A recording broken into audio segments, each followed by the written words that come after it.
સુરતના હજીરા પટ્ટી વિસ્તારમાં પર્યાવરણના જતન અને ગ્રામીણ જનતાના સ્વાસ્થ્ય સાથે થતા ચેડાના મામલે હવે નેશનલ ગ્રીન ટ્રિબ્યુનલે લાલ આંખ કરી છે. મોરા ગ્રામ પંચાયત દ્વારા દામકા ગામ પાસેથી પસાર થતી દોલાવડી ખાડીમાં લાખો લીટર ગંદુ પાણી છોડવા બદલ એનજીટીની પુણે બેન્ચે વન પર્યાવરણ વિભાગ, જીપીસીબી અને જિલ્લા કલેક્ટર સહિતની કચેરીઓને નોટિસ ફટકારી છે. વર્ષોથી ચાલતી આ સમસ્યા અને તાજેતરમાં થયેલા હજારો માછલીઓના મોતના મામલે દામકાના આગેવાનોએ કાયદાકીય લડત શરૂ કરી છે.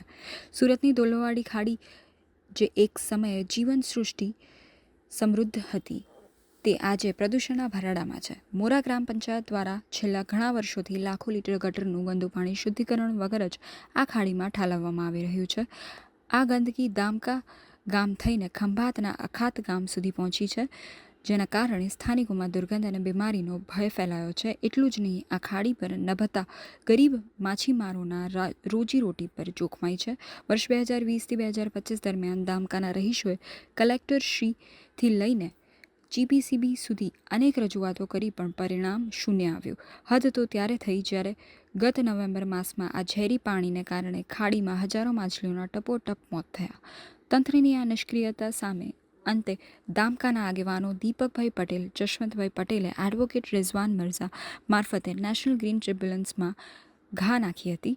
તાજેતરમાં થયેલી સુનાવણીમાં એનજીટીએ આ મામલે પ્રાથમિક દ્રષ્ટિએ પર્યાવરણને મોટું નુકસાન થયું હોવાનું સ્વીકાર્યું છે. કોર્ટે મોરા ગ્રામ panchayat, SUDA Hazira notified area authority અને પ્રદૂષણ નિયંત્રણ બોર્ડને નોટિસ પાઠવી 4 અઠવાડિયામાં ખુલાસો કરવા આદેશ આપ્યો છે. અરજદારોની માંગ છે કે આ ગંદા પાણીનો નિકાલ તાત્કાલિક બંધ થાય, જવાબદારો પાસે દંડ વસૂલવામાં આવે અને હજીરા વિસ્તારમાં કાયમી ધોરણે એસટીપી પ્લાન્ટ નાખવામાં આવે. હવે જોવાનું એ રહેશે કે 29 એપ્રિલે થનારી આગામી સુનાવણીમાં તંત્ર શું બચાવ કરે છે.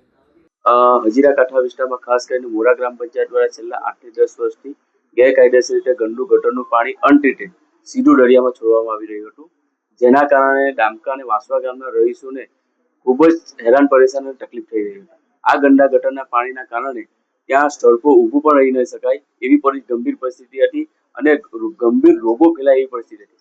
આ બાબતે અમે છેલ્લા 8 થી 10 વર્ષમાં લેખિત તેમજ મૌખિક 8 થી 10 રજૂઆતો કરી, છતાં રાજકીય નેતા હોય કે અધિકારી હોય, કોઈના પેટનું પાણી હલતું ન હતું અને ખૂબ જ ગંભીર પરિસ્થિતિ ઉદ્ભવી હતી.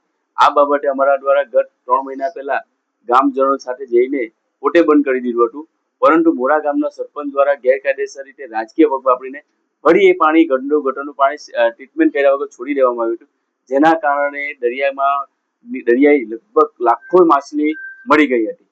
જેથી અમારાથી આ પરિસ્થિતિનું હવે સામનો કરી શકાય એમ ન હતું, જેથી અમે માનનીય નેશનલ ગ્રીન ટ્રિબ્યુનલમાં કેસ દાખલ કર્યો હતો.